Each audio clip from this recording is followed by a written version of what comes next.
नमस्कार. तर आज आपण बनवूयात अगदी सिंपल आणि रुचकर असं जेवण.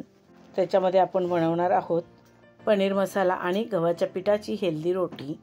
मी 2 शिमला मिरची घेतल्यात आणि 1 कांदा घेतलाय. शिमला मिरची मोठ्या तुकड्यांमध्ये कट करून घ्यायची आणि कांदा सुद्धा मोठ्या मोठ्या तुकड्यांमध्ये कट करून घ्यायचा. कांदा मोठ्या तुकड्यांमध्ये कट करून घेतला की त्याला असं वेगळं वेगळं करून घ्यायचं.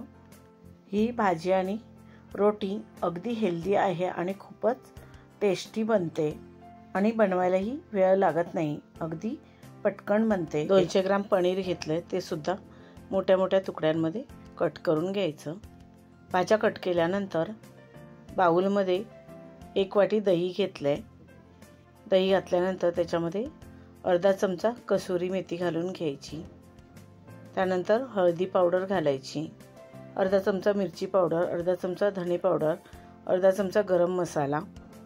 हे सर्व मिक्स करायचं आणि चिरून घेतलेल्या भाज्या याच्यामध्ये घालून घ्यायच्या.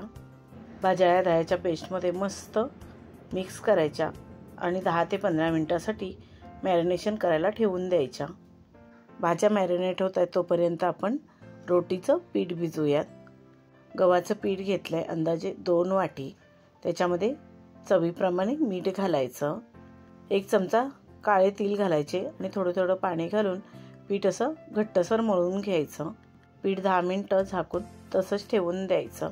गॅसवरती फ्राय पॅन गरम करायला ठेवलं. त्याच्यामध्ये थोडं तेल घालून घ्यायचं. अंदाजे 2 चमचे मी तेल घातलेलं आहे. त्याच्यामध्ये मॅरिनेट केलेल्या भाज्या घालून घ्यायच्या आणि भाज्या चांगल्या तेलामध्ये परतून घ्यायच्या. दुसऱ्या गॅसवरती कढई गरम करायला ठेवले. त्याच्यामध्ये थोडं तेल घालून घ्यायचं.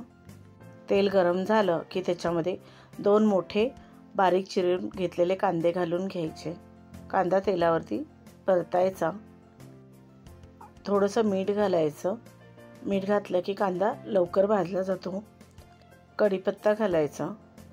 1 चमचा आलं, लसूण, कोथिंबीर आणि मिरचीची पेस्ट घालून घेतल्या. आता मसाले घालूयात. 1 चमचा मालवणी मसाला, हळदी पावडर, 1 चमचा गरम मसाला आणि 1 चमचा धणे पावडर.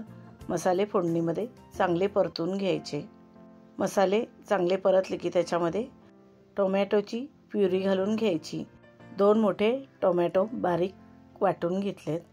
ही प्युरी आपण घातल्यानंतर छान तेल सुटेपर्यंत परतून घ्यायची. 2-3 मिनिटं आपण ही फोडणी परतली की त्याच्यामध्ये 1 चमचा बेसन घालून घ्यायचं.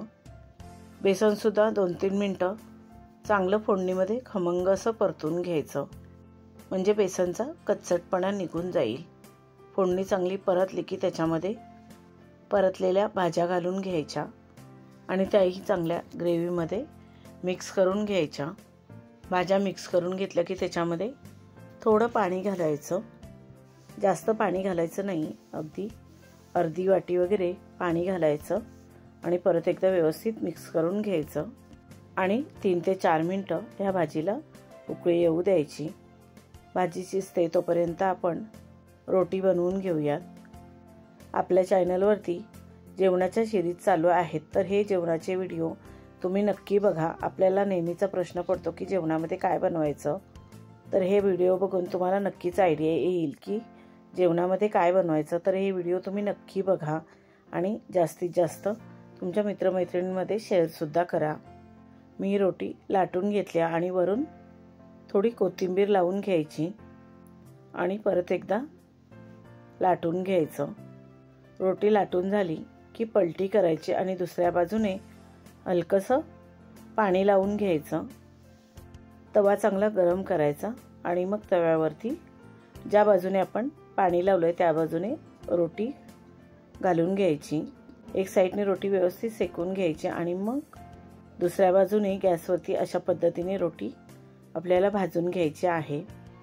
आता रोटी पलटी करून दुसऱ्या बाजूने व्यवस्थित तव्यावरती सेकवून घ्यायची. तुम्ही बघू शकता मस्त अशा आपल्या गव्हाच्या पिठाच्या रोट्या बनून तयार होतात. नंतर वरून तूप किंवा बटर लावून घ्यायचं.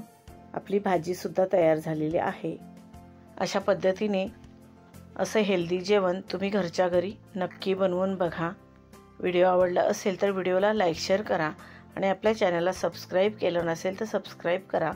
बेल आयकॉनचं बटन क्लिक करायला विसरू नका, त्यामुळे नवीन येणाऱ्या व्हिडिओचं नोटिफिकेशन तुम्हाला सर्वात आधी मिळेल. धन्यवाद.